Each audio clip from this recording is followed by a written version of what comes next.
এখন কারো সাথে আর তেমন কথা বলতে ইচ্ছে করে না। ইচ্ছে হয় না কাউকে ফোন করে কয়েক মিনিট কথা বলি।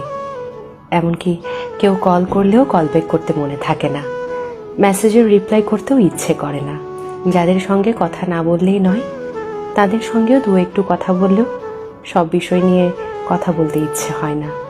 মন খারাপ, সমস্যা কোনোটাই কাউকে বলতে ভালো লাগে না।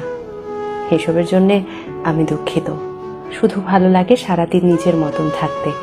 ব্যস্ত থাকি বা না থাকি, তবু নিজের সঙ্গটাই মাত্রাতিরিক্ত প্রিয় হয়ে উঠেছে।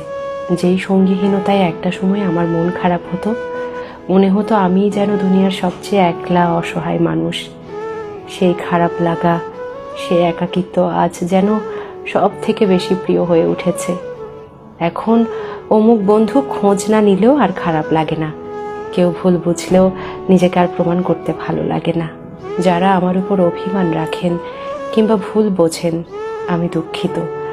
আমি নিজের ইচ্ছের বিরুদ্ধে কারো সাথে কথা বা সম্পর্ক কোনোটাই আপাতত রাখতে পারছি না।